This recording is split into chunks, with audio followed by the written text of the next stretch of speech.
Welcome to the Only Male Cruz Show, the We Own Your Head podcast. Discussing topics that make you say, how and where can we improve as a society? From a Black American's perspective. Copyright disclaimer regarding fair use is in full effect.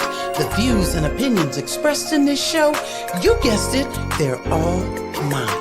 Catch us live, be ready to speak. This is a call-in show. Be sure to hit the like button, share, subscribe, replay gang, leave a comment. You know I want to hear from you. Let's go to work.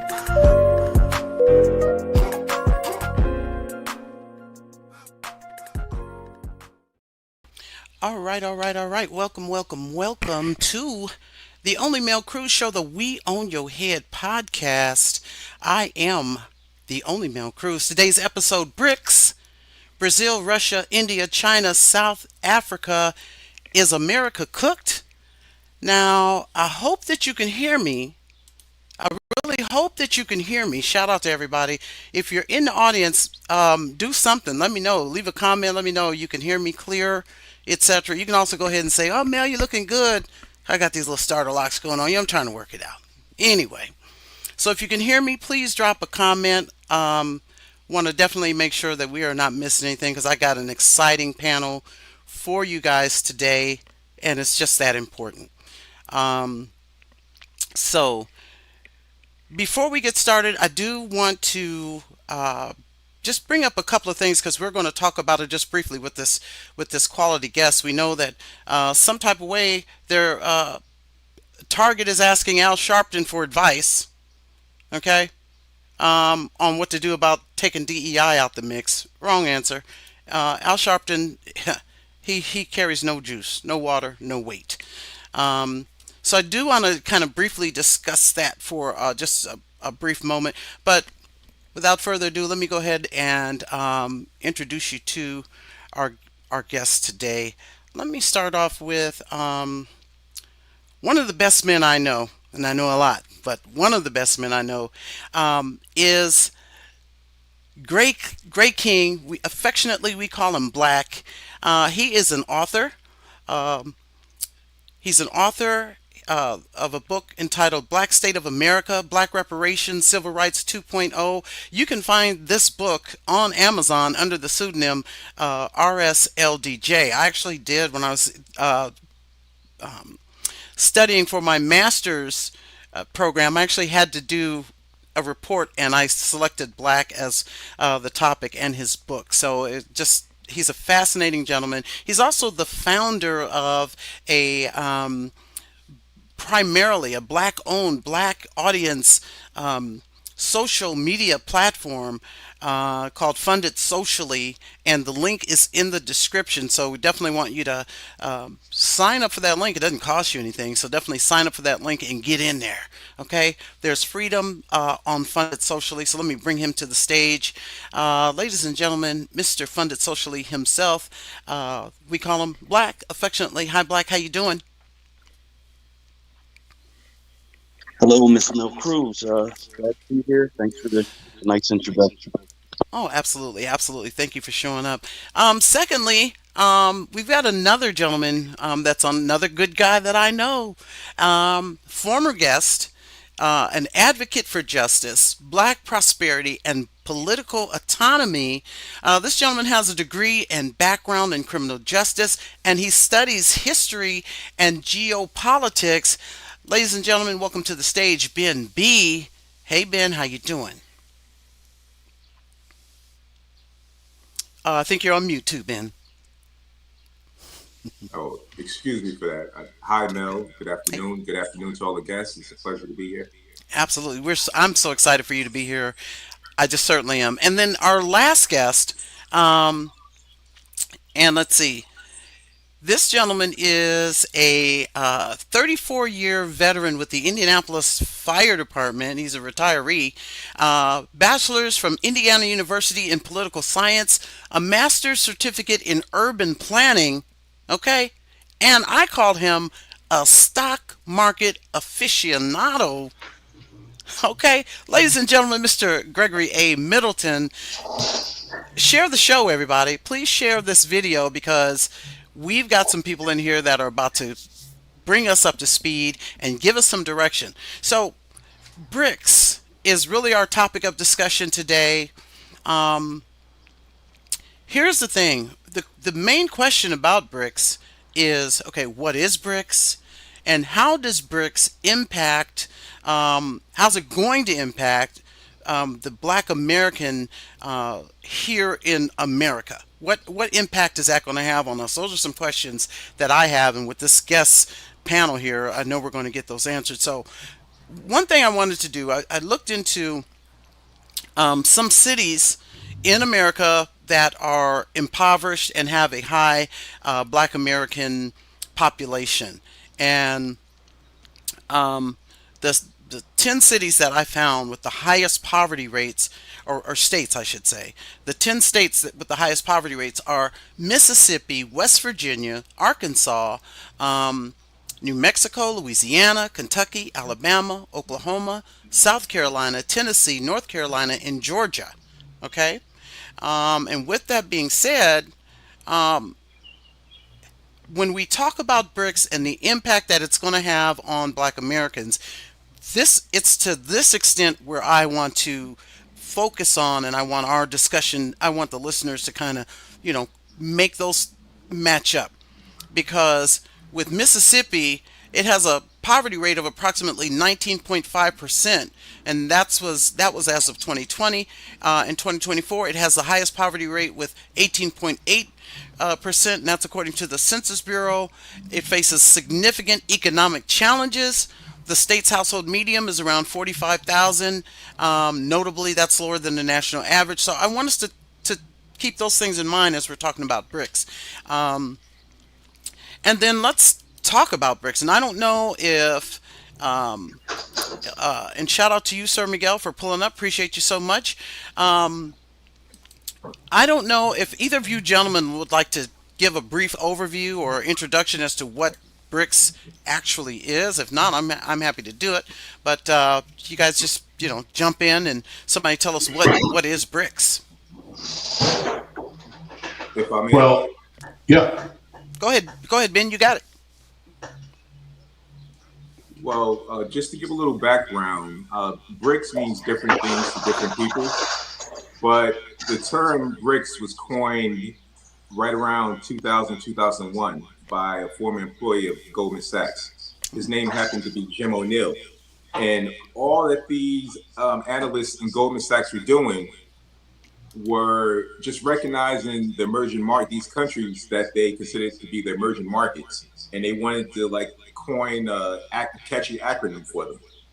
And just acknowledge like their development and their future impact in the world economy. And over time, for many different reasons, mainly geopolitical, mainly struggles between world powers, that acronym took hold. And these countries, Brazil, Russia, China, India, South Africa, they began to have conferences with each other, and they made agreements to develop beyond that in economic and political cooperation. Yes, indeed, totally agreed. And Greg, if you want to enhance into that, or you guys just jump right on in. yeah. But I was going to say that was a great synopsis, great description, actually. And the irony is that it was a thesis, an idea that now could end up overcoming and overpowering its own creator, kind of like a Frankenstein. So you have BRICS, you have the GDP, you have all those things that are growing on the BRICS side. Now they're also trying to de-dollarize or weaken the dollar. So this all was created here in the United States, and now this creation could be its own demise. mm, So I found that kind of interesting. wow, see, wow, and see, when the research I was doing, I didn't have those extra nuances there. So thank you for that, gentlemen. Definitely appreciate it. And Black, I didn't know if you wanted to chime in, if you had anything additional that you wanted to add. It's there for you if you do. Yeah, so I've posted about this for a couple of years, and the analysis that I've done is, and I'm looking up stuff now as the other gentlemen are speaking. So it looks like they've surpass the half of world GDP and half of world population. And so what that looks like to me is they are carrying a huge load because they have to feed all those people. So even though the United States and these other European countries, the Western European countries, may fall on the economic scale in comparison to what BRICS is accumulating, they're doing it with a much smaller population. So the Western wealth will still be extremely more efficient and will produce more wealth for their people because it's a much smaller number of people. Whereas BRICS is going to have the burden of feeding 3+ billion people, and it may get to 4 billion people.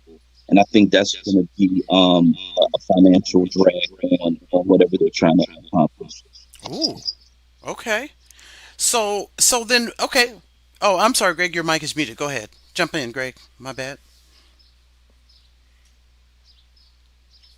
Your mic is muted, Greg. Let's see. Yeah, try it now, Greg. You're Okay. saying? Can you hear me? Yes. Okay. I think one perspective from what Black just stated is that the white America, just calling it out as it is, Hmm. they feel like right now they are dwindling in numbers. Hmm. Uh, the empire, the United States empire is dwindling, is dying, slow Hmm. death. China is on her heels from the GDP standpoint, with or without BRICS. They're the second largest economy, predicted to overtake our economy by what 2039, maybe 2050. So the white mentality is that one, we're losing numbers as far as population.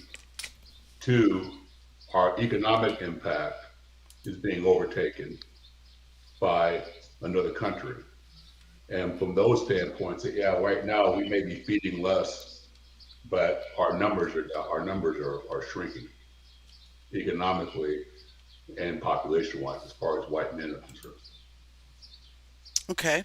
So, all right. So then, are you saying that based on the what Black was saying about uh, the I'm just going to call it a burden of the amount of people that they're going to have to feed? Are you saying that because America's white population is dwindling, that may not be as burdensome as it sounds, or how does that kind of go into what you're saying? Well, their objective may not be so much from a global side. They're just maybe from the standpoint they want to maintain dominance, you Hmm. know. Hmm. And from that standpoint, they're going to do anything and everything they can to maintain that dominance, which is why the things that we do in Black America don't matter to white America because we have no, we produce nothing in a sense from a standpoint where uh, we're a threat or we have to be taken seriously. Okay. Uh, Okay. If I can jump in Sure. now. Sure. Absolutely, Ben. Okay. Absolutely. Um, I have a number of points I want to cover, but my perspective, your original question was how does BRICS affect Black America? Hmm. And I would say that our progress as it stands right now, our progress and our fate isn't determined by BRICS, it's determined by the US government. It could be determined by us if we politically took that into our own hands, our own, prosperity. But that's a different issue. But like currently, our where we go is determined by the laws that's established by the U.S. We're not able to go to another country and interact on a political level with that government to try to um, persuade that government in one way or another. There's the U.S. laws against that. So what BRICS does do is it shows the contradiction between a government that really cares about its people versus a government that doesn't have its people's best interests in mind. And I'll give you an Mm. example. Okay. Between I think 1990 and today, uh, on average, all BRICS countries, the not their GDP, but their quality of life of their people have increased by 350%. Okay. The income of Chinese workers has increased by, I'll say it's increased over 150 times. That's not 150%. That's 150 times, which is well over 15,000%. Whereas in the same time period between 1970 and today, our average income for the average U.S. worker is probably increased by 2.5 to 3 times. So those are the inroads the BRICS countries are making. Uh, we live in America with its military industrial complex, and the U.S. spends more than 3 times on its military than it does on education. In contrast, China spends 3 times on education than it does in its military. Hmm. Hmm. So the actions of these other governments, China, Russia, uh, Russia is a country that has national health care, like lot of other developed countries.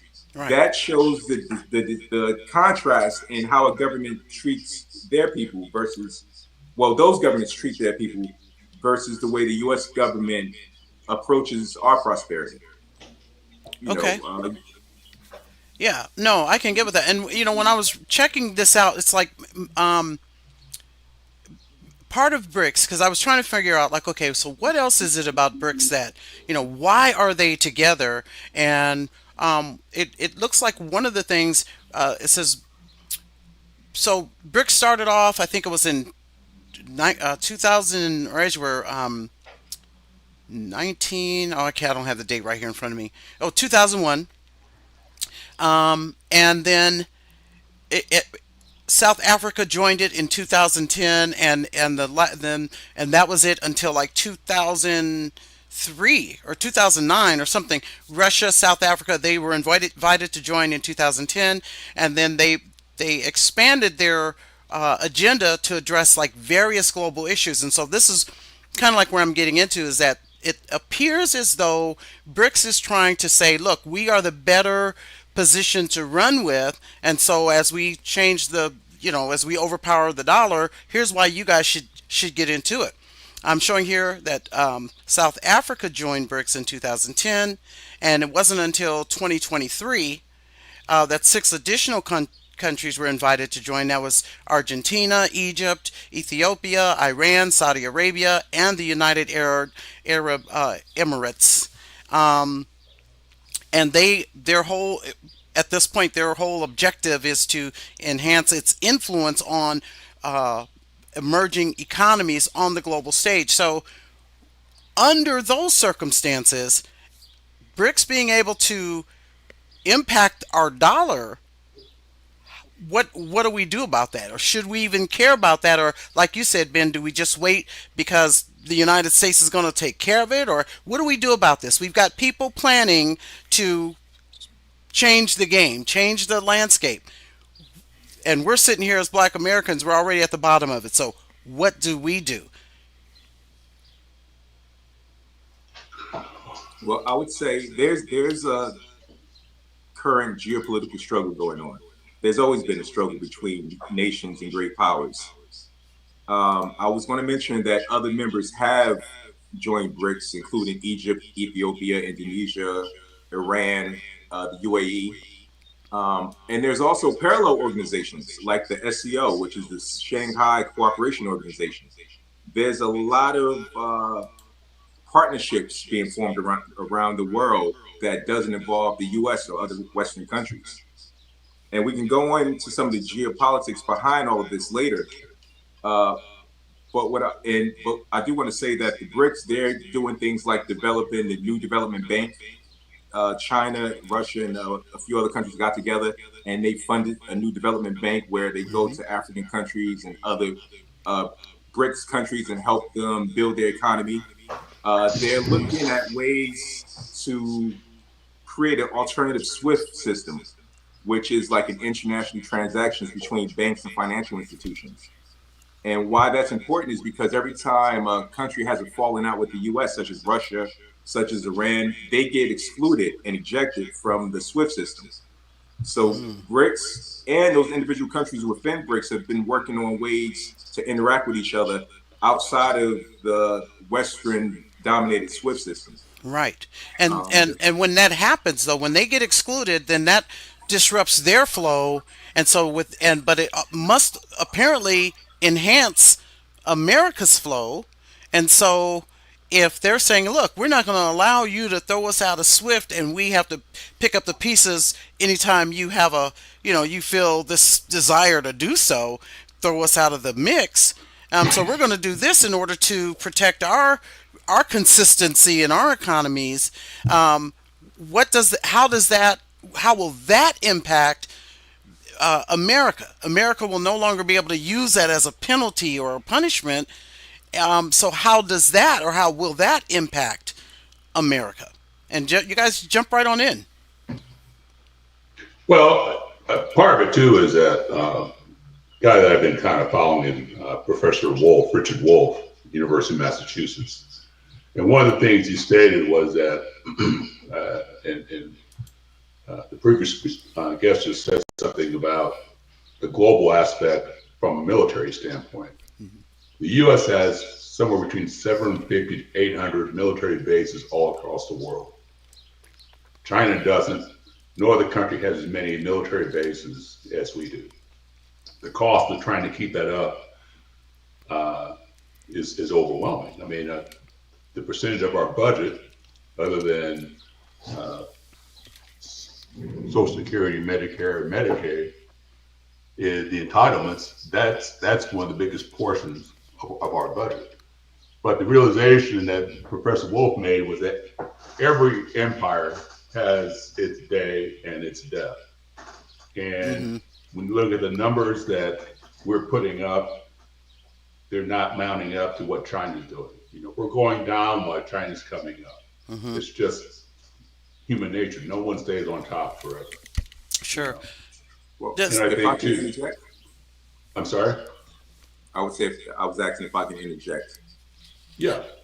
I understand Greg's point of view, and I've heard Richard Wolff speak, and I understand Professor Wolff's point of view. But I have a different perspective that I would like to put forward, if I may. absolutely. All right. We know the U.S. spends a lot of its budget on the military, and we know that there's somewhere between 800 to 1,000 bases around the world, and we know that puts a strain on the U.S. populace because our tax dollars and our future, our children's future is going towards what they'll be paying is going towards the current U.S. budget Hmm. because they'll have to pay these bonds that are being lent out from the Fed. But what I want to say is, I think that having 800 to 1,000 military bases around the world is actually a U.S. strength because it allows the U.S. to limit how far, especially if it came to a hot war, limit China's and Russia's and every other country that's within the BRICS organization. It limits their economic ability. It limits trade routes on the sea and in other areas.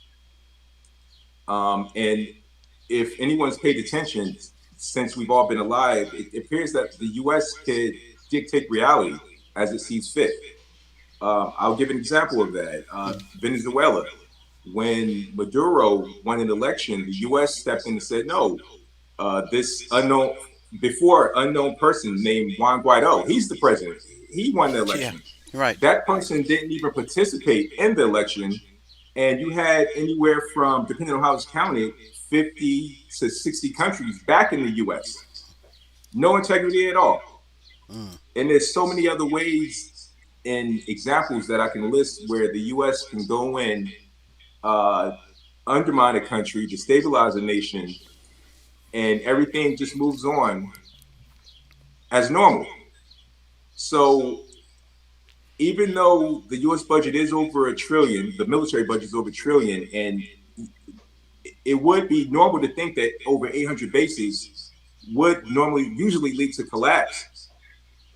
It's actually the reverse. And if there was ever, and I said hot war, but what I mean is if hostilities increase, it doesn't have to even go to the level of hot war.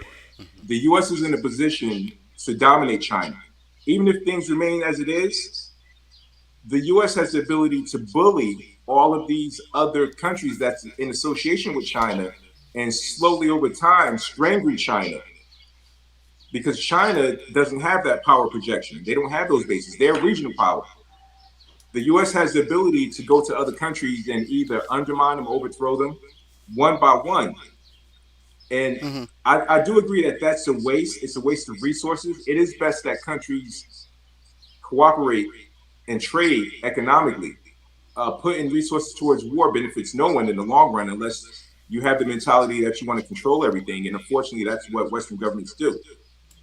But looking at things realistically, from my perspective, the U.S. is doing what it's doing for a reason, and they know. And we're looking. Everyone's looking forward to some collapse or the U.S. slipping up, and these other countries rising. And I'm saying that it's not going to be that easy, and it might not happen the way everyone thinks. Hmm.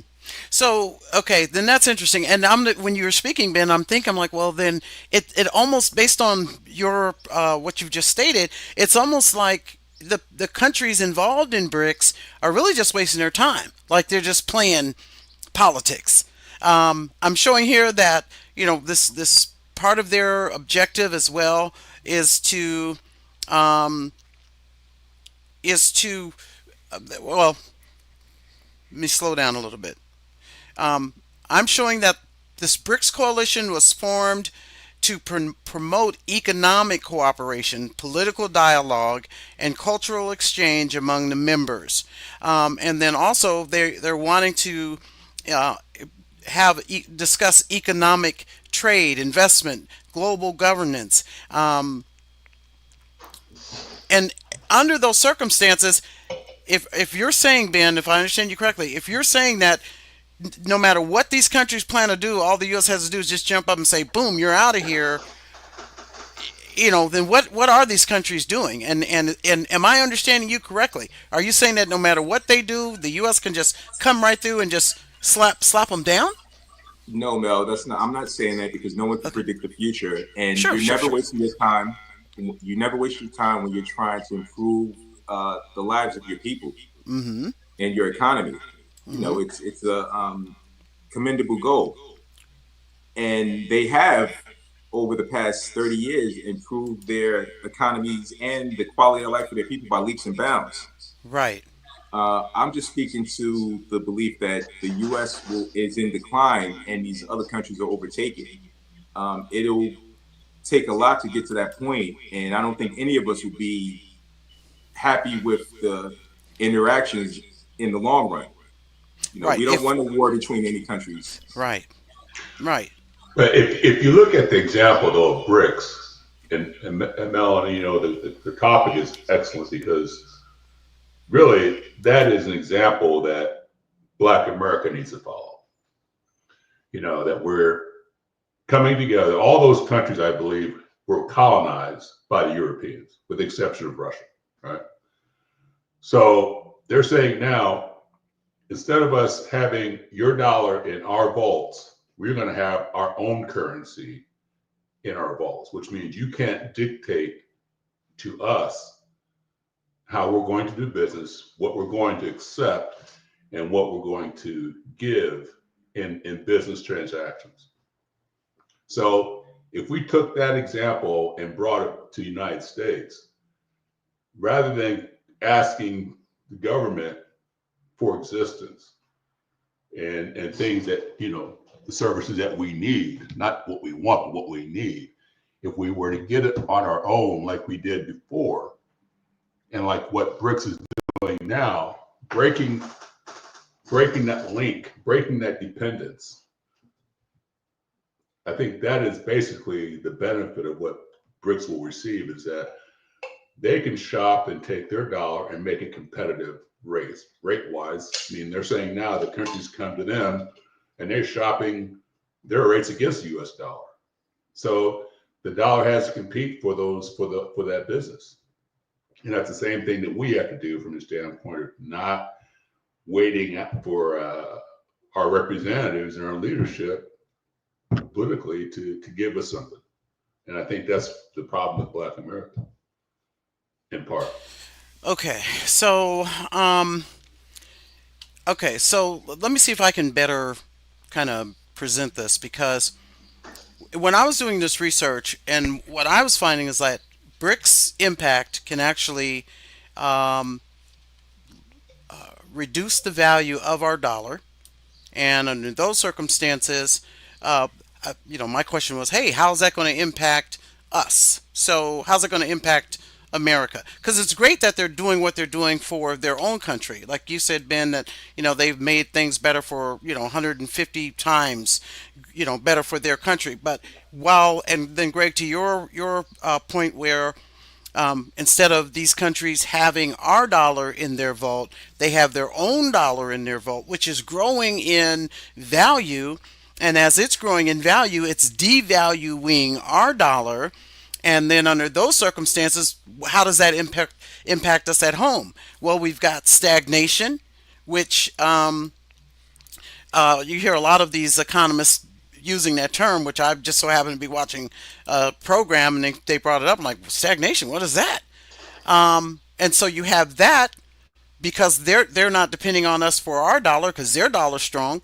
Um, that's a trickle down effect that's going to impact us. And of course, when you talk about the Black American, and as I stated at the top of the show, when we talk about the 10 most impoverished states in this country, Mississippi being top on the list, and now we get some stagnation going on or devalued dollar, how is that going to impact the great folks in Mississippi who are already, hand to, hand to mouth living, if you will? Anybody want to take a stab at that? if I may. Yes, sir, please. All right. Under normal circumstances, the value of a country's currency is based on their internal production. The more goods, services, commodities they produce, that and their balance of trade, that determines the value of their dollar or their currency on the world market. It doesn't work like that with the U.S. The U.S. Currency is valued based on other factors, and it's held in high esteem because of past geopolitics. But every country has to have U.S. dollars held in their reserves. It's really connected to things going on in the oil market, and basically because the U.S. is the superpower, but the U.S. currently doesn't have those concerns that other countries have as far as how their currency is fixed. That might be changing quickly because one of the things BRICS is doing is they've created a basket of reserves, they call it reserve currency, that includes currencies from each individual BRICS country. And they're trying to integrate that into their trade networks. Right. And in the real world, it does hurt when countries are excluded. And for example, in 2014, when the Ukraine conflict popped off, the U.S. over time sanctioned Russia more and more until they completely excluded Russia from doing business with the U.S. The trade used to be, I think, well over 100 billion. It's now less than 3 billion.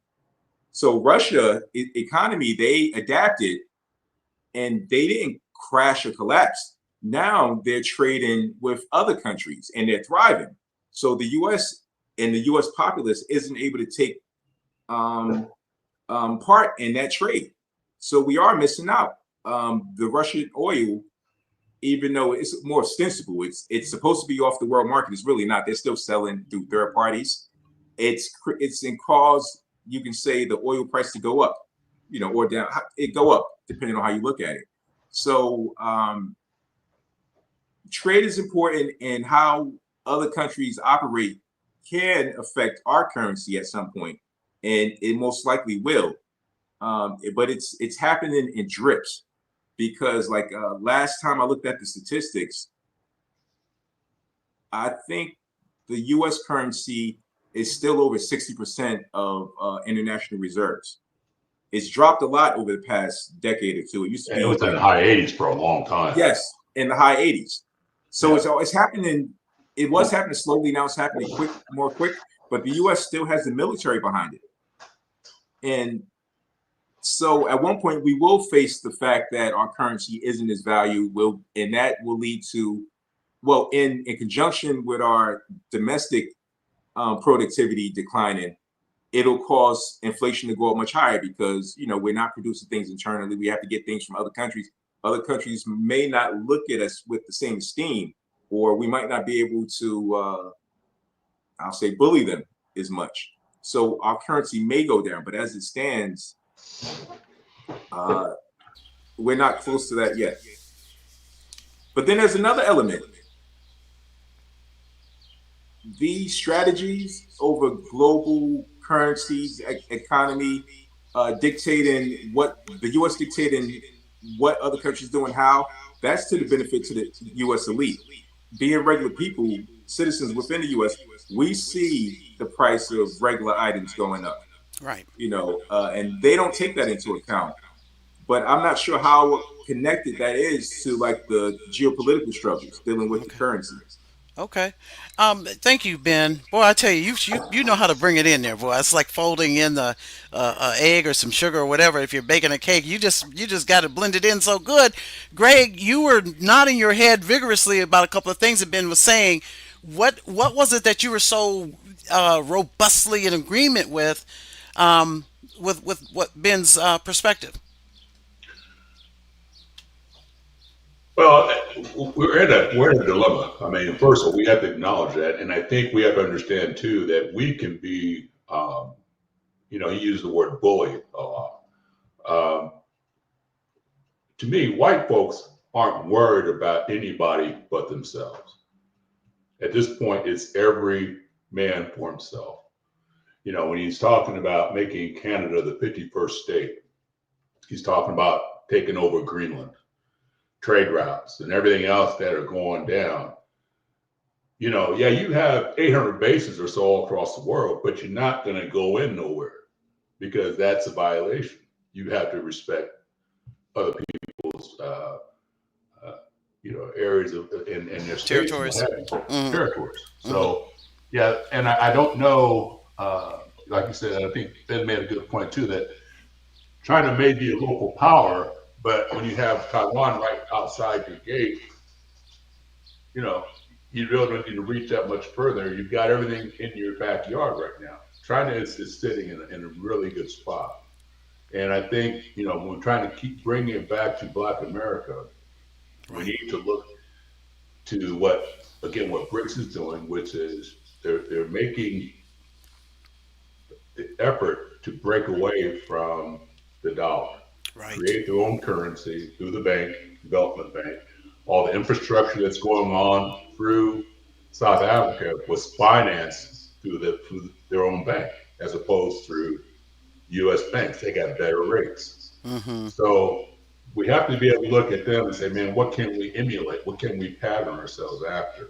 When we look at, how do we do it in Tulsa? How did that happen? Before all those things, right after Reconstruction, how were our predecessors, our ancestors, able to have thriving economies? You know, and I think part of it is tied in with breaking away from those who think only we can give you sustenance. Mm-hmm. And that's what Briggs is saying, that we don't need to dance to your music. Anymore. And here's my thing, because we know that shout out to Elon Musk and Doge. I think we were in the space last night. Shout out to Black. We were in the space last night. And everything that Elon has this Doge group doing, like they need to focus on the they need to focus on the spaces on Twitter, the technology, because those spaces are constantly crashing, and I don't know if it's simply because they're eavesdropping and listening to the content, like, oh, Black Americans, oh, something positive, oh, let's crash the space. But Doge, I mean, they need to do something about that. But we also know that Elon is trying to mess with, and Donald Trump does not have any problem with Social Security being bothered. Okay, I mean, significantly. I saw on a program a couple nights ago where they've got this thing called the master death list. And essentially what that list is Once an individual turns a certain age, they wipe everything out. They wipe out their social security number. These people no longer have access to their bank accounts or anything of that nature. This is what the game plan and what they want to do ultimately. And so, unless uh, if that happens to individuals, let's hope that they have family to take care of them, because we're supposed to continue to get the social security until we die. But it appears now that with this master death list, they're like, look, if you ain't dead by then, you're not going to get any more of these benefits. That's problematic. And when I'm looking at some of this research I did for this show in particular, I wanted to know, if Social Security is cut for thousands of Americans, how will BRICS impact that? And so what I found was that if Social Security benefits are reduced for many Americans, the impact of BRICS could unfold in several ways. So, economic pressure. Reduced Social Security could increase financial strain on lower income households. And remember, we're keeping in mind the 10 most poverty ridden states in America. Um, Investments, American investors might look at brick markets for better returns. So then what does that do? Because Donald Trump has been, tariff today, tariff tomorrow, up, down. The market is going haywire. Greg, you put your hand up. Were you trying to jump in real quick? Because I'll. Yeah, yeah. Yes, please. On the thing with Elon Musk, Mm-hmm. all of us who have 401ks more than likely got a position in Tesla in that 401, right? Hmm. SpaceX, whatever. So we talk about how do we get off the, no disrespect, how do we get off the tip, right? Uh, there are mutual funds, index funds, BRICS, index funds. So, uh, I would take a look at maybe looking, because that whole idea behind BRICS was created from the emerging market mentality. Okay. Okay. So as Black Americans, if we are investing, if we are putting up in our 401ks, and some of them now are self-directed. So Mm-hmm. you can choose, where you want your money to go. If you have an environmental love, right?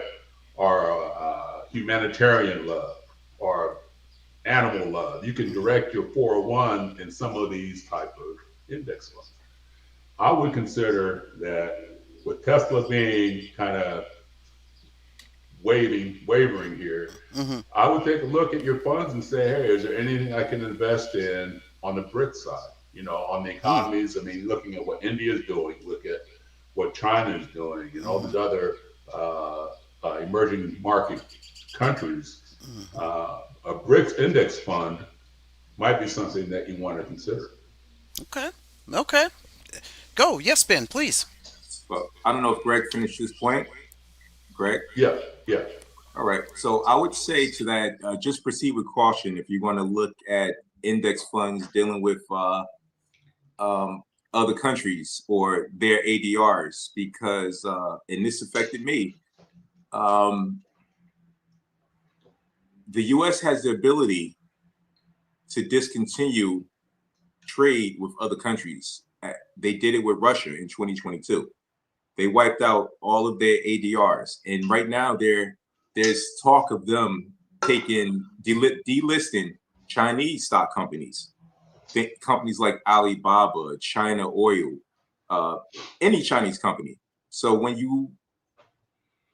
you trade in foreign companies, and I'm investing in foreign companies. I was investing in companies that got delisted.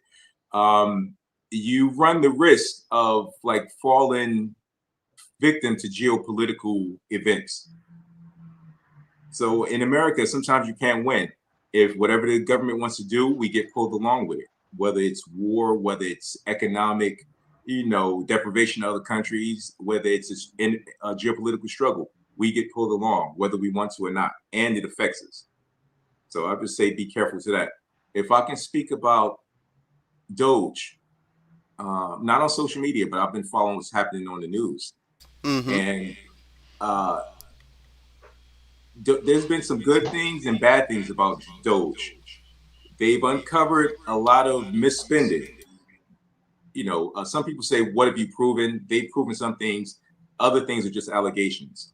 But what I look at it as is a partisan, um, almost like a partisan fraud.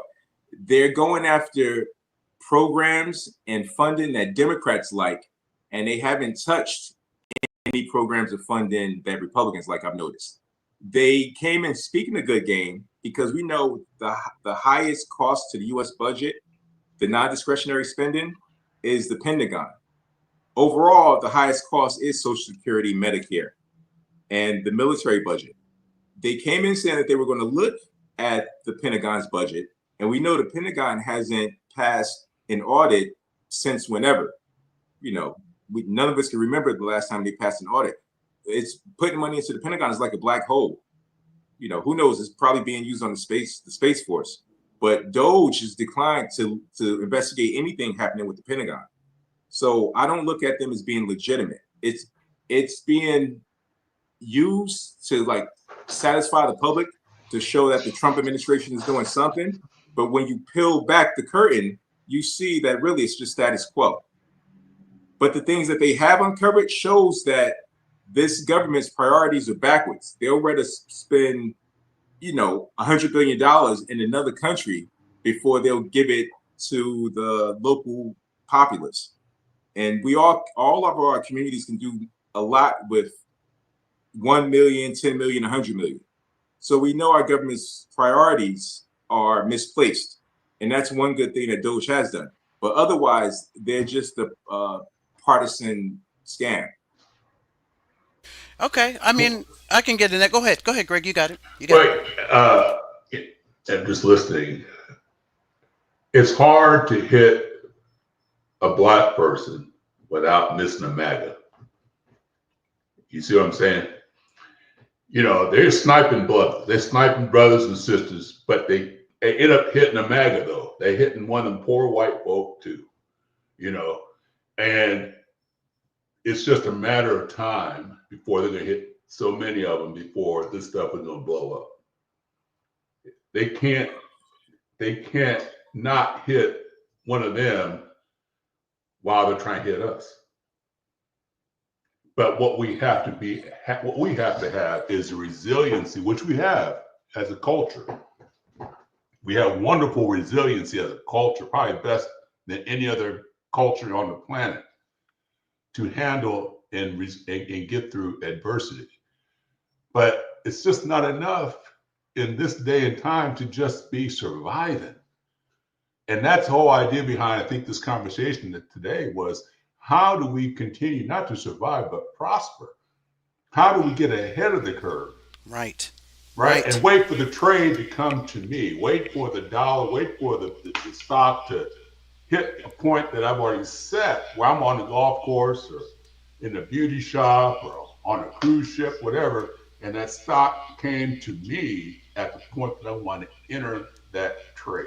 Mm-hmm. And as a black community, we got to be waiting for the trade to come to me as opposed to us chasing the trade.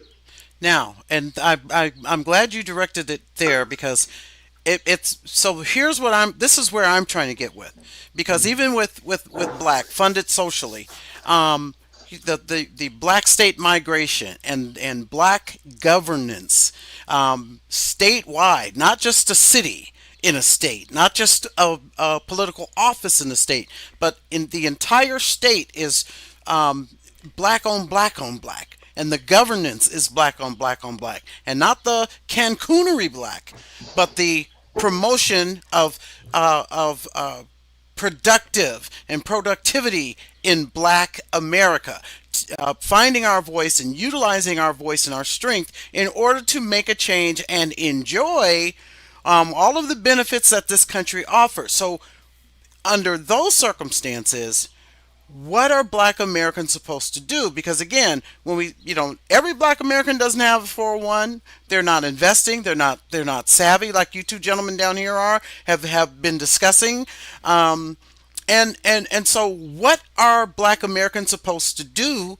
Because it looks like if BRICS got started back in 2001 and they've been growing ever since, more countries are getting involved, and they're about to be able to really just have an impact in our dollar. If the dollar's devalued, then prices are going to go up, etc., etc., etc., and jobs are being cut. So we got all this hell breaking loose. What should a black American be doing right now in order to not be just overrun or overtaken by what is happening through BRICS and this MAGA and Donald Trump? You guys kind of getting my question here? Because Yeah. are we just sitting ducks? What are we supposed to do? What should Well, Black Americans do? what we do is we have to look at where it's going, not where it's been.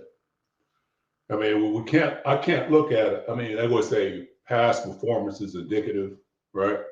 In some cases, that's true. But we also have to understand that we have to see where is this economy going.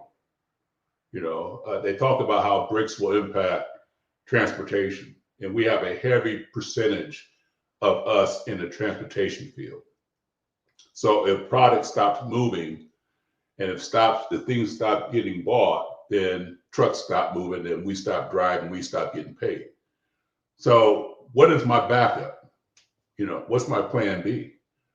And I think I don't mean to be sexist, but every man always has a backup, right? Every sister always has that coffee can or that stash where if stuff goes bad, she's got something set to the side. We have to have that same mentality, and we have to be able to say, I had a friend of mine at church, and he wouldn't let his son pick his major. I think he went to Morehouse. He picked his son's major. You're not going to major in poetry or philosophy. You're going to get a degree in something that you can make money with. People are getting college degrees that they don't make any money with, right? So the point I'm trying to make is that we have to be smarter in seeing where the bend is in the road and get there before everybody else does, or at least be right there with them. And I just don't know if Black America in particular, is on top of that, if they're looking at it. And Ben, I know you want to share something. Before you do, I want to pose this question. Hopefully, you can address it as you respond to. Um, is what is There are distractions, is what I believe. What would you guys say are the distractions going on right now that are keeping us from understanding or really looking at the impact or the potential impact that BRICS is going to have? Why are we not as informed about BRICS and not concerned about BRICS as a group? Because if this does overtake the dollar, we're going to be we're going to be the first one hit in the disparities. And you got the floor, Ben. Go ahead. It had slipped me, but earlier I wanted to respond to Greg when he was speaking on what lessons Black people should take from what's going on with BRICS. And I wanted to point out we have one of the foremost experts in the room on what direction we should take as a people collectively. He speaks up the Black majority state agenda all the time. I thought Black would chime in at that point. We're not all on the same page, and there's over 43 million of us, and it's hard to direct people's minds to one solution or another. That takes real leadership. How do we get there? What my priorities are doesn't necessarily have to be someone else's priorities. But if you're tired of the way things are and you want a solution, that's where not common sense, but rationality comes into play. If you're tired of being treated one way, you have to say, hey, what's the solution? How do we get there? What's possible versus what's probable?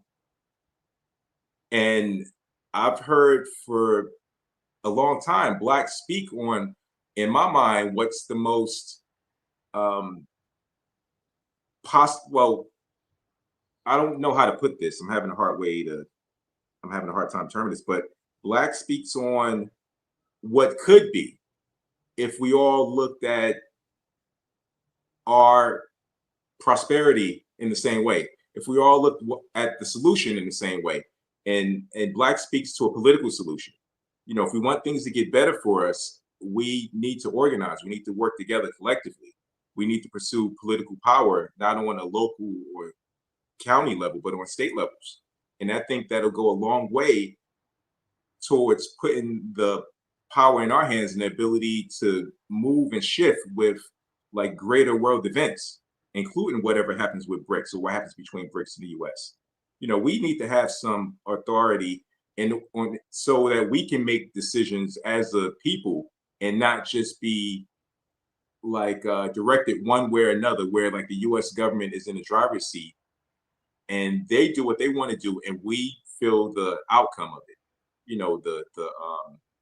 Not backlash, but basically whatever they do, the burden falls on us and we have no say in it. That's where we are as it stands. And we need to put ourselves in positions where we do have a say. And I think the only way to get there is to organize independently outside of the two parties as they exist.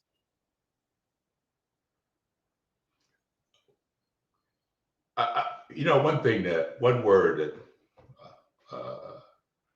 is an odd word is monolithic. That for some reason, Black folks have to be monolithic. If you're, and I'm just gonna be straight, if you're not a Democrat, you're a Clarence, right? You're a Clarence Thomas potential type guy, type person. And so I'm looking at other cultures, primarily the Hispanic culture, and I'm thinking, what would happen to them under BRICS? How is it that they group their resources, they group everything, they share everything, and they flourish. They flourish pretty well. So I think, with what Ben was saying, do we always have to be monolithic? That we should be able to, like I said, because we can't herd everybody in one direction. Everybody has a right to think and feel and vote their spirit. But for some reason, Black folks, you have Clyburn, you've got even President Obama, if you don't vote for Kamala, then right? And even Biden even said, if you don't vote for me, you ain't Black, right? But why is it that we have to be the only politically monolithic culture in the country?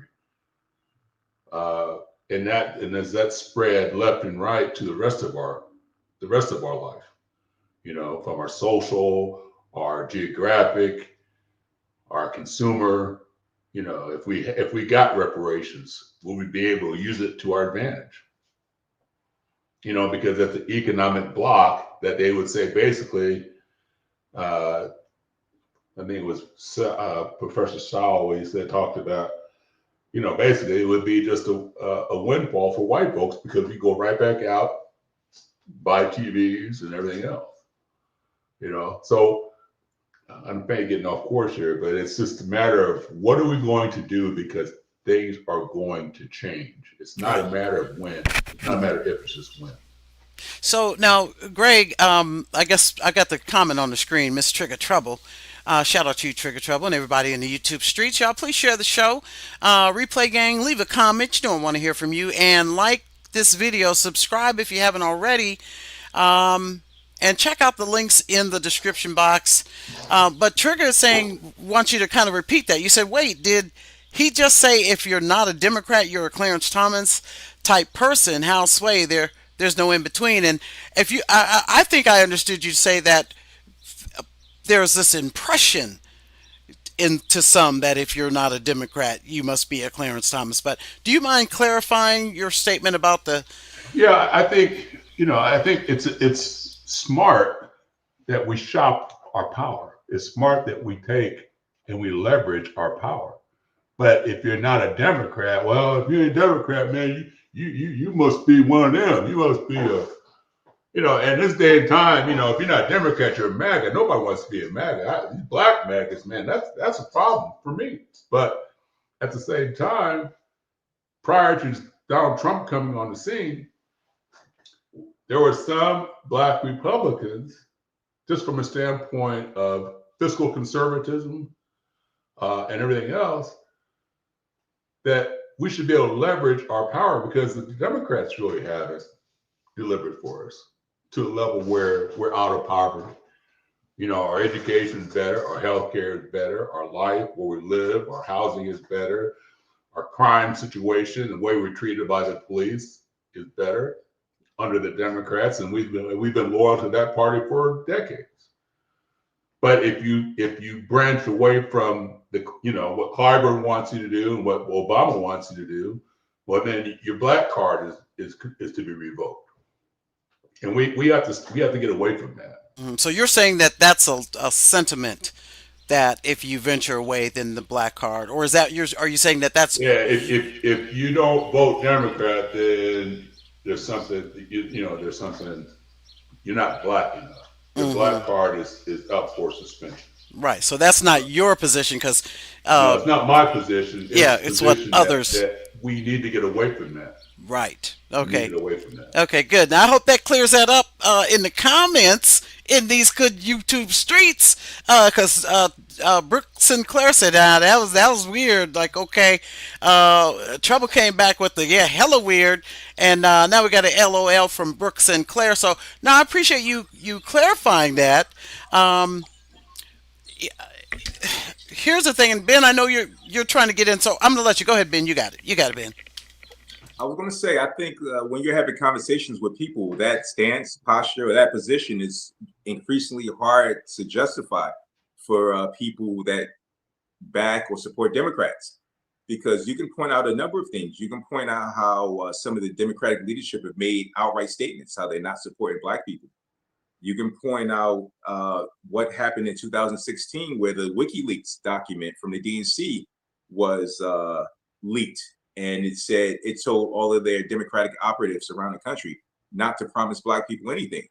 You can look at statements from Obama or Kamala Harris. So or examples of things that have come out from DOGE or USAID, and it shows how their priorities seem to be giving resources to everyone else except us. So you have these conversations with people, and they can't respond to it in an articulate way other than, I like the symbolism that the Democrats give us. I had someone in a group meeting tell me that last week, that the symbolism is important for our young people. He couldn't contradict my facts, but so we're not taking broad statistics on how people feel about these parties, but it's becoming increasingly harder for them to justify supporting the Democrats. That's why I think it's almost the right moment to give people another choice, whether it's another party, a Black-oriented party, or something along those lines. Nothing happens until you get up and make it happen. Right. No, and speaking of symbolism, and I agree with what you said, Ben, and that's the thing.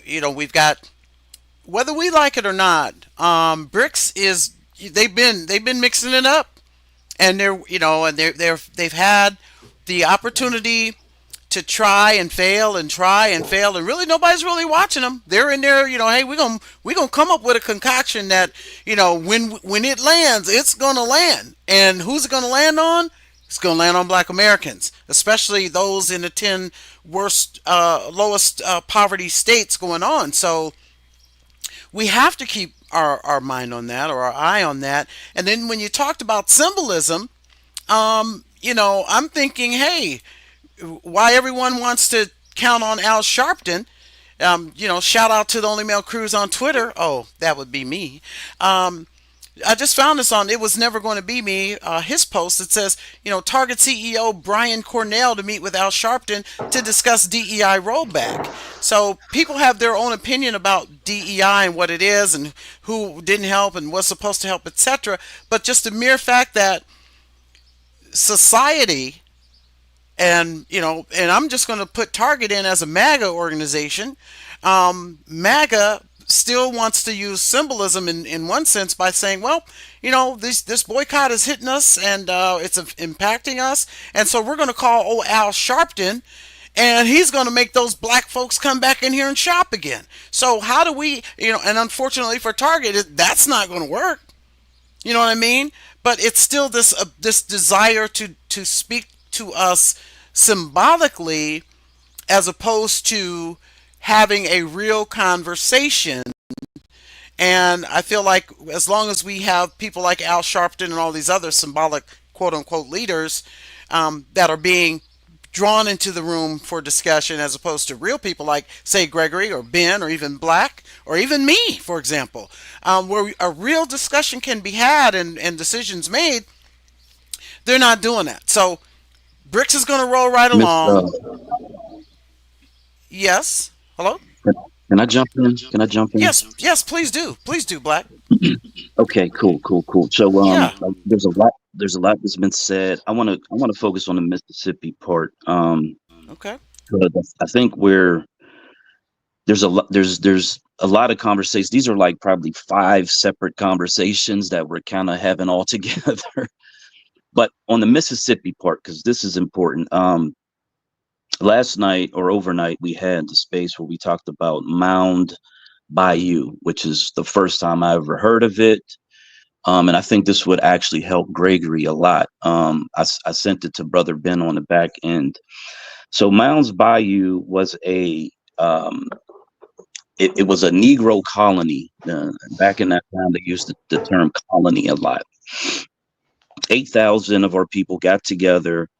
The leader of it was Isaiah Montgomery. They purchased this land and they built this town. And this was 1887 when the town was built. It was incorporated in 1910 or thereabouts, somewhere thereabouts. Out of this town is birthed the civil rights movement. This is phenomenal information. I'm still blown away by the information that came out of this one self-determinate group of our ancestors, right? Everything in the civil rights movement can be directly connected back to this one decision to be self-determinate as a people.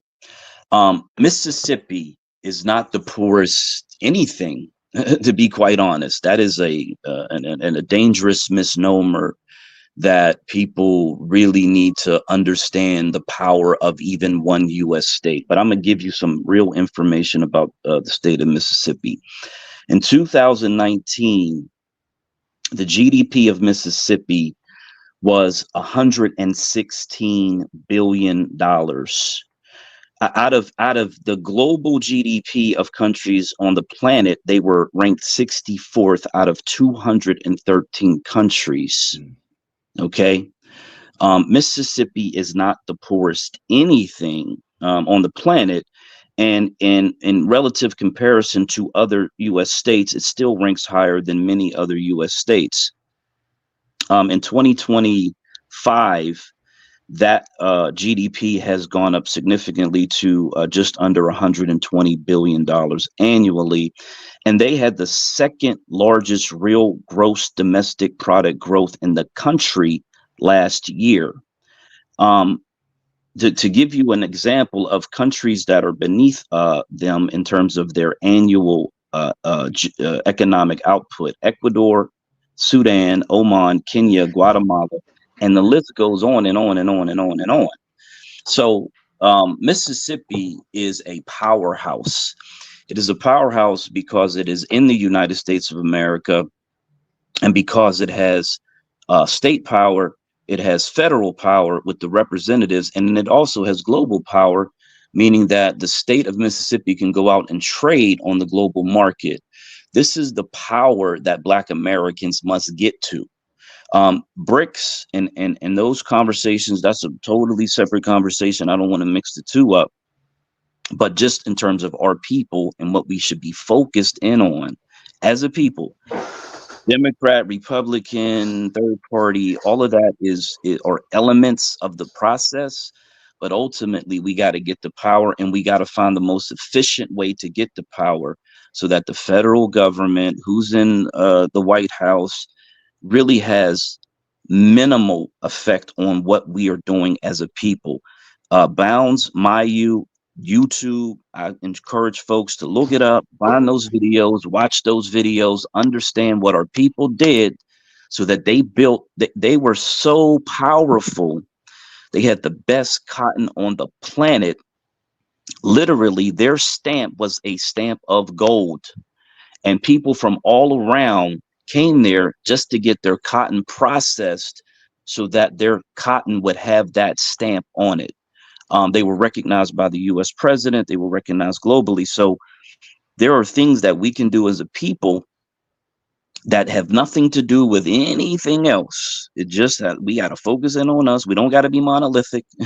Everybody can do their own thing. We just got to come together and build. And I'll land with that. Wow. Okay, so Uh, let me. I mean, that's because I just want to clear this up. And then Greg will hear from you, and then from you, Ben. So, and you know what? And I will. I trust what you're saying, Black, 100%. And the data I have is coming from, and I'll put the link in the description in chat or something. Best diplomats. This bestdiplomats.org, poor states in America, and the information, this article was written April 15th, 2024. Now I will say that the name on there does appear to be could be a tether or something of that nature, so maybe this is why the propaganda per Black that Mississippi is not poor in anything. Mississippi, on according to this article, was the top on the list, and the data that it's provided was 2004.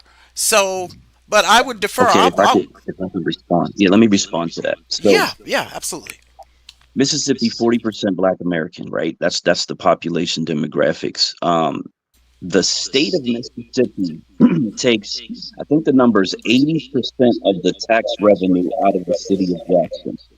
The city of Jackson is the largest city in the state of Mississippi, and it's the largest economic generator in the state because it has the largest population.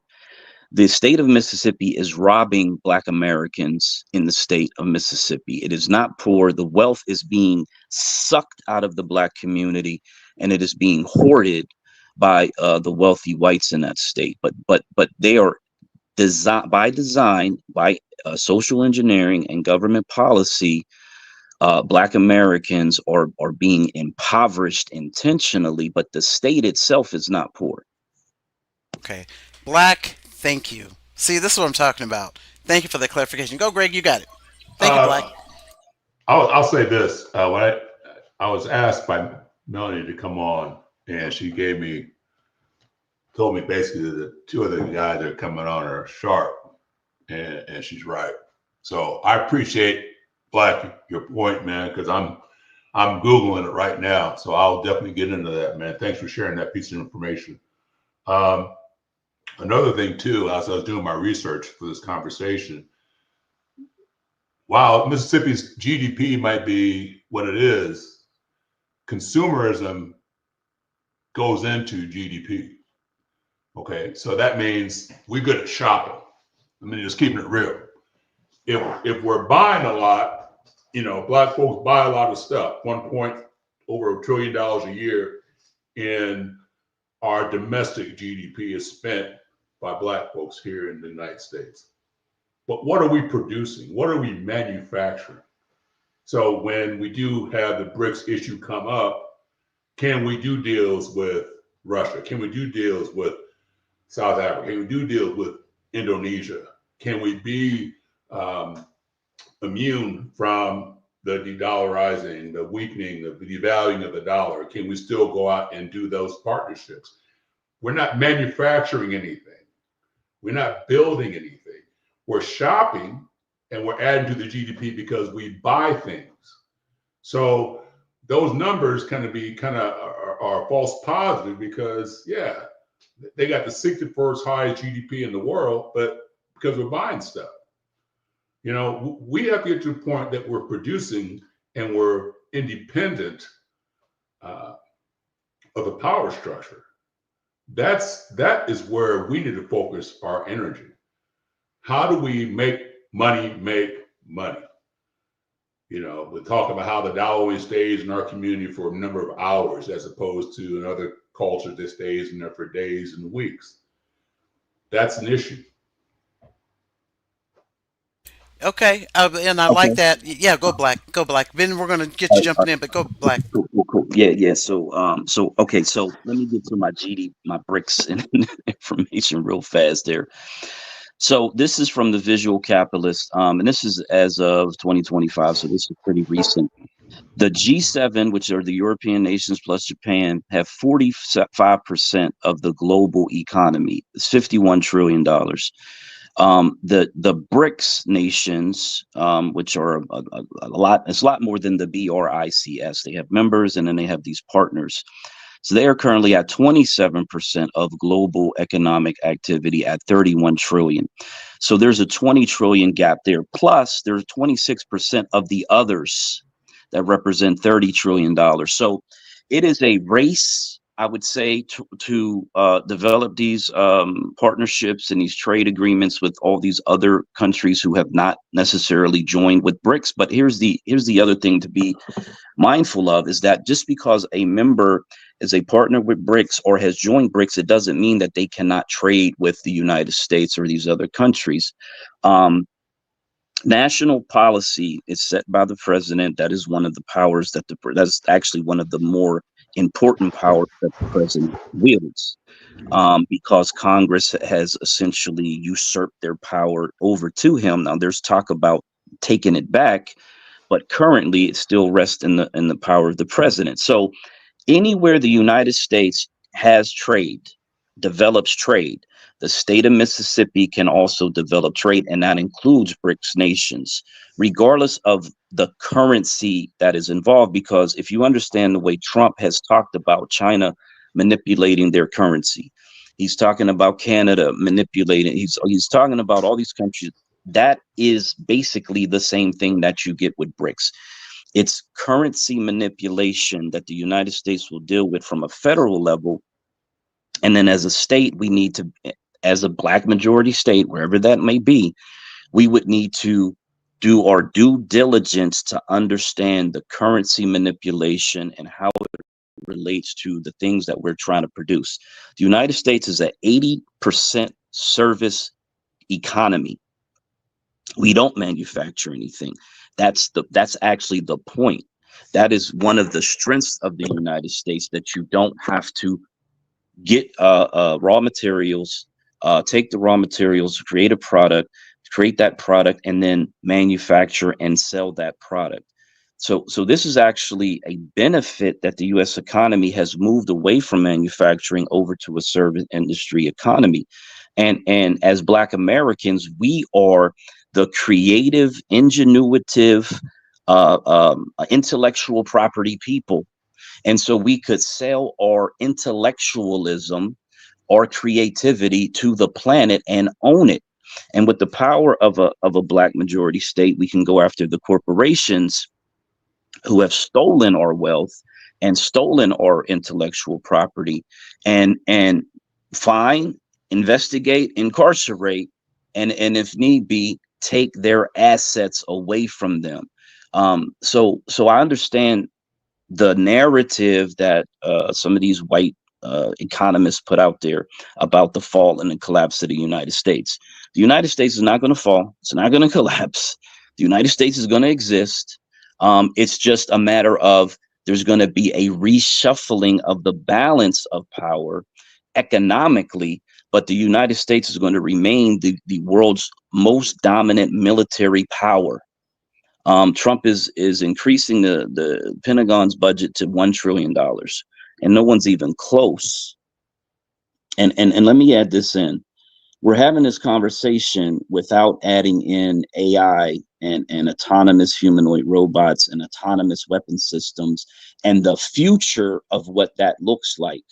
And that is a potential game changer that may level the playing field, may not, because you're only going to have a few players that are going to be able to utilize this technology in a way that is going to be something that is going to create tremendous wealth. They're talking about $100 trillion economy out of artificial intelligence. And the United States is positioning itself to be in the driver's seat of that economy. So what we're looking at now is a snapshot of what it is now. 10, 20, 30, 40 years out, we're talking about a completely different dynamic. And I'll land with that. Well, the war games between China and the U.S. in AI, China waxed us. They killed us. So we do need to be concerned with that. That's legitimate. And I don't know what Trump is. I don't know if he's with the boy Putin and President Xi, whoever, but we're really precarious militarily right now. Not only domestically, but militarily, we're very precarious that we don't know if we've been sold out or what. And so then we talk about the U.S. isn't going anywhere. It's never going to die or whatever. That's another conversation. So I can appreciate that. But if we're looking at the quality of life for Black America today, and it's not going to change because America is not going to change, that's not a great outlook. If all things remain the same, does our plight remain the same too? So, Yeah. man, it is not on America to change our plight. It is on us. This is self responsibility time. It is time for Black Americans to take full responsibility for Black America. If we keep passing down this idea that the United States is responsible for us, then they will always treat us like children. They will always keep us at the children's table. We must take full responsibility for ourselves. There's only one way to do that, and that's to get the power. In terms of these war games, these AI war games, I saw Peter Hegseth, whatever his name is, the Nazi who's at the State Department, basically alliterate the same thing that you just said. And when I saw him say that, I said, this is propaganda. This is propaganda to maintain extremely high U.S. military budgets so that they can pay off their contractors, so they can keep up this idea amongst the American public that they need more weapons, they need more AI intelligence systems so that they can defeat the enemy of China, because that's what the United States government does. They propagandize their citizens. If you are paying attention to the Ukraine conflict, they had Chinese soldiers in the field. And those Chinese soldiers, and I reposted those recently, if you watch the interviews, number one, those Chinese soldiers said, we do not want to go back to Russia. And they were sending them into Russia first. Russia was taking command of them, and then they were putting them on the front lines. And they were captured because they didn't want to fight. Okay. And then they said, we do not want to go back to Russia. So that tells you everything I need to know about their ability to join with a military alliance and follow orders, and their opinion of the more dominant military apparatus in that theater of war.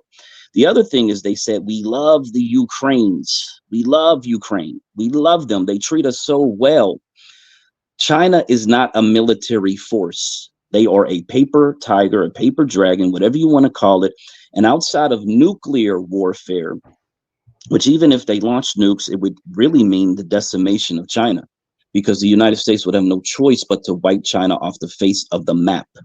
I have no fear of China at all whatsoever in terms of them going up against AI simulation against the United States. Russia, only because they have a huge arsenal of nuclear weapons, is a much more dangerous threat. But Trump's foreign policy is to do a reverse Kissinger, which is to get Russia on the United States side. That is really what his plan is. Now, whether that materializes or not, I don't know. Who knows? But BRICS is like the USSR, and the United States was able to break apart the USSR through economic militarism, through economic and other methods of manipulating the USSR into breaking itself apart. And I believe that the U.S. is already way ahead of this BRICS situation We're moving to a digital currency. We're moving to a digital, global currency at that. And there's a lot of biblical references. I don't want to bring that into the conversation, but that is very important to understand. I just don't fear China in any way, shape, or form. And I'll land with that. Okay, Mikhail Gorbachev, tear that wall down, because that's who said that? Reagan or somebody said that. So That was it's Reagan. getting thick. We got you, Ben. Go ahead. Come on in. Come on with it. You got it, Ben. Go. Oh, I Black is always very elegant, articulate in how Yes, they he explain is. things. That's true. Yeah, I wasn't aware of that development with the Chinese soldiers. I did see something in the news, but I didn't pay attention to that story. That is interesting. It seems counterintuitive. I would look at that as propaganda based on what I know about Chinese-Russian relations, but I got to look more into it. That's North interesting. But Korea's I in there would, too. yeah, Yeah, North I Korea's would, got soldiers over there as well yes. in Ukraine. If I can, I wanted to cover 2 points and tie in something that both Black and Greg spoke on. So the first thing is, as it stands, BRICS is not determined to be adversarial or antagonistic to the U.S. or any Western country. They're willing to trade with, and their associates are willing to trade and have mutual respect and cooperation with anyone. It's the U.S. that wants to maintain their dominance, and that's the issue. So the U.S. is trying to dictate how world affairs and world trade transpires. So far, that's not BRICS' position. Now, to Black point about state power and being able to trade internationally, I do not have the exact law, federal law, but there's a federal statute that doesn't allow anyone to make take political decisions or associate or negotiate on behalf of the federal government without federal approval. And in the same sense, you're not allowed to trade with other nations unless it's approved by the Fed. So if it's like a across the board approval, you can trade with this country, you can trade with Italy, you can trade with Zimbabwe, then every state within the US doesn't have to ask the federal government. But if the federal government wanted to limit trade like it has with Russia, then a state government can't just say, hey, I'm going to trade with Russia. That's unconstitutionally, that's up to the discretion of the executive branch in Congress. So they can limit that. So I agree wholeheartedly with the need to have autonomy on the state level and have more power and say in government. But that would be an area where we would be exposed because we couldn't just outright trade with anyone if the federal government, for good reason, tried to limit us. And we can discuss or debate that. But I believe that's how the law is in the area of trade. So what I wanted to tie in that both of you touched on earlier, Greg spoke about Latinos and how they are doing so well and work together. And also Black spoke about how law dictates policy when speaking about Mississippi and how they deprive people. And I just want to say that there's nothing about the U.S. social dynamic that's natural. Most of it is engineered. What you see people from other countries doing when they get to the U.S., whether it's, you might observe that a lot of East Indians have gas stations, or Latinos or Hispanics work in construction and other areas. You have to understand that all of these things were designed and implemented by powers well above us in industry. They determined that people would be able to immigrate over here. And this is the portion of the economy that they would be allowed to, take part in. And in the same sense, they determined that they would deprive us of access in certain ways to those same industries. So nothing is by chance. People who have like little, and I'm not saying that this is anyone, but if you like just come to an area and you observe the dynamics, cultural dynamics, social dynamics, and you say like, oh, these people do this, these people do this. This is happening with this people. This is how they are naturally, without understanding U.S. history or on a higher level how the U.S. political structure designs things to be the way they are. You wouldn't have any idea that none of this is natural. So in the same sense, we're talking about Mississippi, like Black was talking about. Yes, as a state has great potential, the great ability to enact laws and policies to make sure they thrive. But the reason sometimes we don't, as far as the Black people of Mississippi, is because they have intentional policies put in place to deprive the population there. You know, and it brings up a point I heard mentioned, or I read one time, someone in the American West. They said wherever there's people, there's an economy. Government policy dictates behavior. So if the people that run a state, local, or federal government implements a law, that'll dictate what the people do. Like back in the 70s to 80s, the people that run industry, they decided to up and move the factories. So you had the economy move from an industrial and production economy, manufacturing economy, to, as Black stated, a service economy. And I kind of disagree with Black that that's a strength. I think that's a hindrance, but I think we could all agree that it happened based on what the people that run government and industry wanted to happen. So I just wanted to tie all these things in. The reality as we see it, the America that we presently witness, it didn't happen by chance. It happened because people at higher levels wanted it to be that way. And it's affecting us as people in many different ways, mainly to our detriment. But if we did somehow organize and gain a foothold on political power within the state, we could craft laws in whatever way we want it. We can make laws that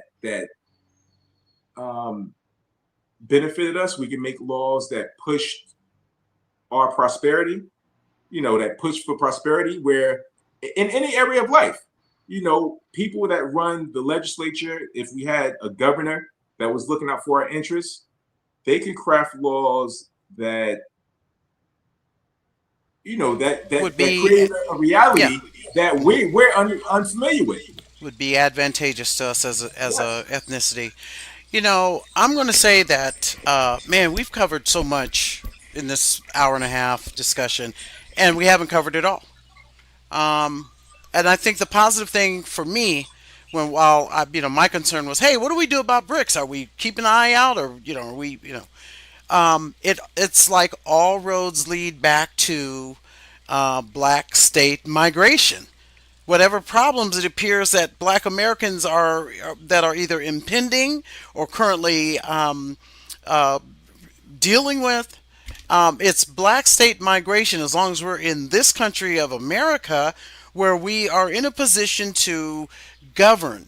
And so it seems to me like we're somehow that message just isn't being driven home enough. And then I'm going to say this too, Greg. I like exactly what you said about being savvy enough to really start looking at, hey, well, if BRICS is in here cooking it up, then maybe we need to get in there and figure out how we. And I don't speak investment. I don't, you're the stock person aficionado, but how we need to look into what purchasing what particular stocks will benefit us. If BRICS is going to do what it do, and it's been doing it, then we maybe need to start looking at what type of investments reflect or represent BRICS so that we can benefit from that perspective. So If I can, Mel, yes, yes, please. uh, you brought up Sharpton and Target, Mm-hmm. and I was listening to a story about the AI war game. I got that off of NPR several months ago. But last week, they're talking about how car dealerships and stores they have made a boon here because of the tariffs, because now their sales have been moved forward because of trying to get it in before the tariffs hit cars and all these other things. So when it comes to the boycott thing, Sharpton's response, at least my response, if I was in his position, would be, uh, you know, we did the shop at Target for a day, but then tomorrow we go right back in and buy stuff we didn't buy yesterday.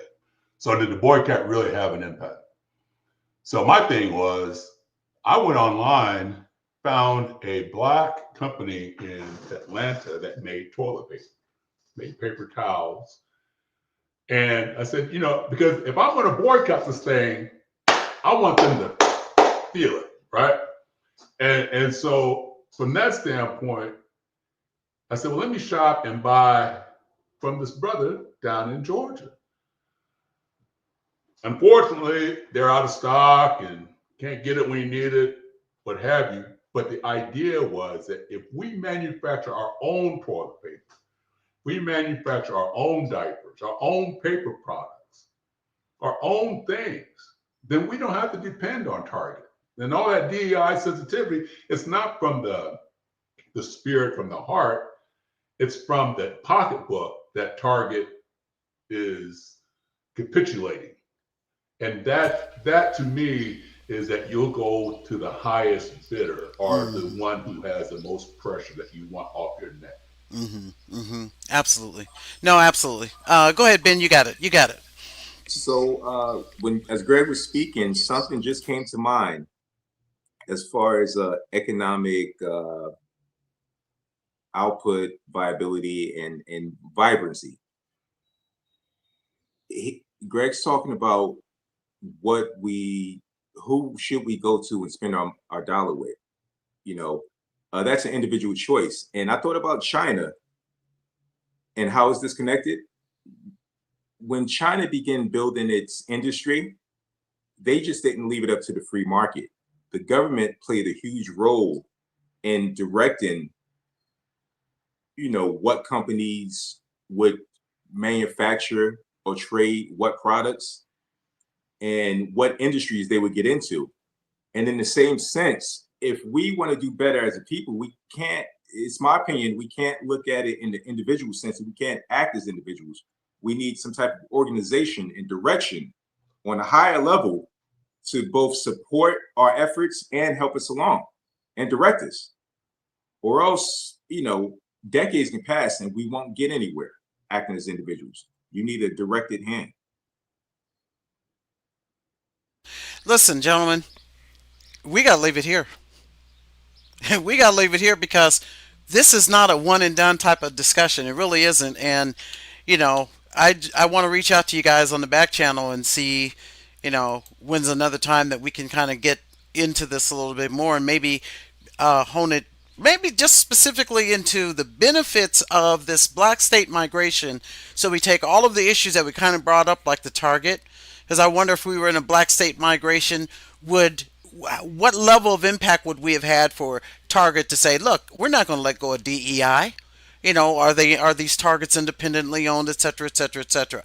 So, but I will say this: I think from this discussion, I don't. It feels like we don't necessarily have to worry about BRICS if we move in the direction that some of this discussion has talked about. Greg, your contribution about the stocks and buying into that. And let's just say if we were a black state migration, shout out to black for that, and we had a whole state, or our mindset was on that, where once this thing turns, once BRICS becomes even greater, we're benefiting as it is growing stronger, etc.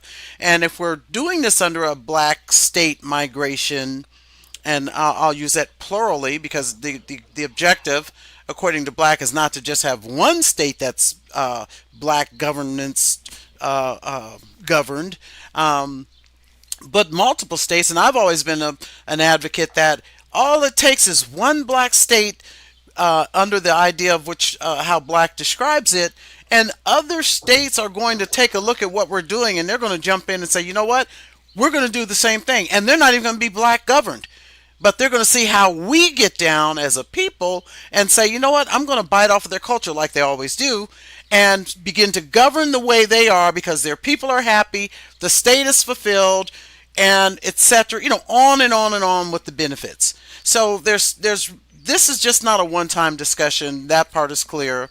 There's so many aspects that we need to discuss, and with that, we need to know our Now, history.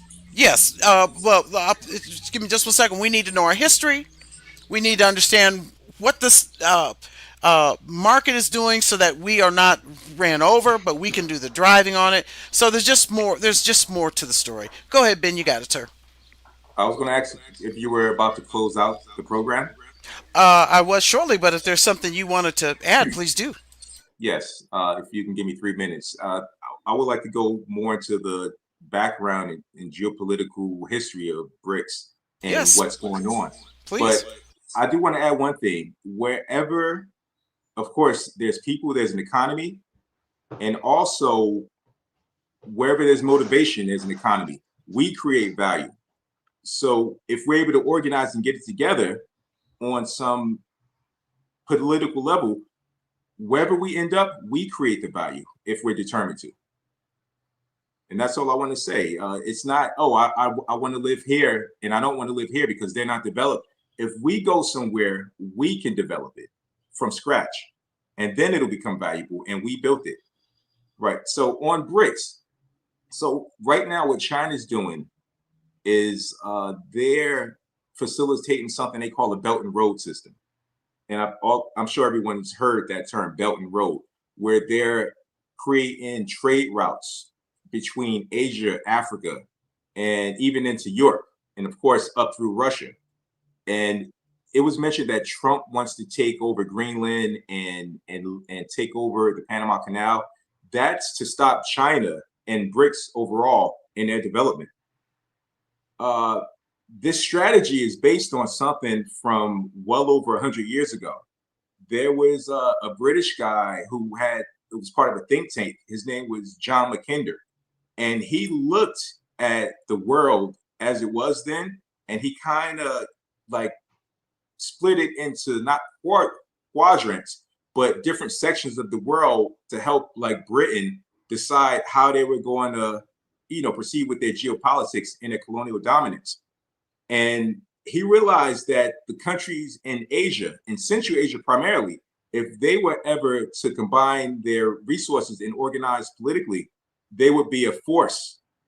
And that same principle has like transferred up to like U.S. geopolitical planning today. There's one former Secretary of National Security, I believe he was. Zbigniew Brzezinski. He was under Carter, and he wrote a book called like The Grand Chessboard: Power and Principle, America Crisis of Global Power. And he like pushed forward Mackinder's plan as far as limiting the rise of other powers like China and Russia and whatever other country. So like we witness events between the US and other countries, but we really don't understand why things are happening the way they are. So part of the strategy is to make sure that these countries don't collaborate with each other, which is in some sense failing. But the other strategy, and the US has the position for that, is to limit their trade routes on the high seas and on the periphery. And the US, by having bases all around the world, has the ability to do that. But if these countries start interacting internally, where like, China's connected to Russia, Russia is connected to the Central Asian countries, once they start to trade at a higher level and improve relations, that's what America is really worried about.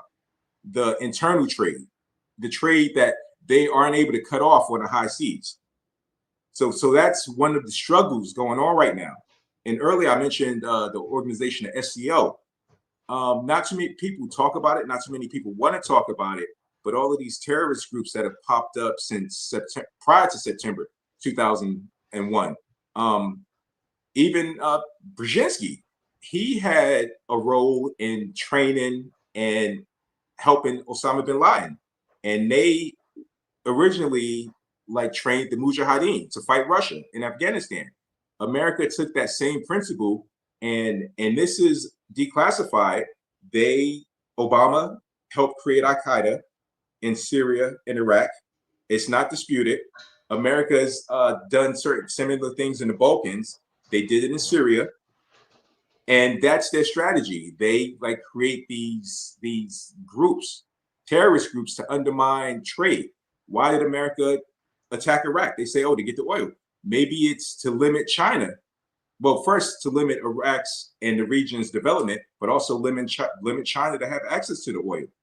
There's a continual struggle. The U.S. and Western powers see the rise of these other countries, and they're doing everything they can to limit them without making it seem so. Kind of like what Nixon said about Black Americans. Black Americans are the problem, what to do about them without making it appear that way. Right. So you have Right. to really pay attention, however you can, get information from independent sources to understand what's going on in the world. So Barack Obama created Al Qaeda, and then they turned around and put all that U.S. finances and said, we got to Uh, destroy uh, Al Qaeda."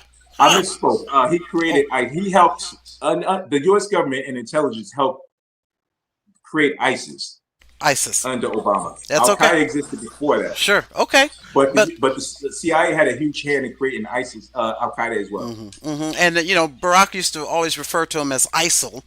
And so, so you help create it only to turn right around and use government money to say, let's get rid of them. So that, that makes sense, Ben. That sounds like America. You guys, I got to thank you guys, really for joining on, coming up and having this discussion because, you guys I don't see you guys, either three of you on national television, but you all should be because you've definitely clearly articulated these perspectives so that us little people can understand, okay? And that's what is critical. We got to know what's going on. I actually feel a lot better because I feel like there's an opportunity again for us to make this thing work out in our favor if we'll just get with the program. And so that's what we need to be having more discussion on. And I don't know what more we can do with this, with understanding this black state migration and making that a priority. And I guess maybe all four of us need to run for a political office, and then we can, maybe then we'll get closer to it. So I want to thank all four of you gentlemen or as you're all three of you gentlemen, for showing up on the at the program today. And I'm going to be reaching out to see if there's a part 2 that we can get into. I don't know, Greg. You look like you're ready to say something, and I'll hear from you, and then we'll go ahead and wrap No, ourselves on up. I just want to say thanks. Ben, Black, I appreciate rubbing up against you brothers. Learned a lot, took a lot of notes. So I'm looking forward to getting my head split open, man, more knowledge and information, man. So thanks for that. Awesome. Ben, I don't know if you have any parting words, but happy to hear it. And Black, we'll hear from you after that as well. Go ahead, Ben. Greg, it was a pleasure meeting you. I look forward to interacting with you in the future. Black, it was good to hear you, and I'm just happy to be able to contribute today. Thank you, Mel, for inviting No, me. thank you, Ben. Thank you so much. Black, I didn't know if you had any parting words, sir, but we'd love to hear it. Okay, thank you, the only male Cruz, of course, for putting this together, this panel. Thank all the brothers on the panel, of course, and of course your wisdom and insight and questions and direction. But I also want to say God bless America, and God bless Black America, and God bless the folks who are participating in this conversation. And I'll land with that. Amen. And amen to that. All right, y'all, that's it. That is the podcast. Be sure to like, share, subscribe if you haven't already.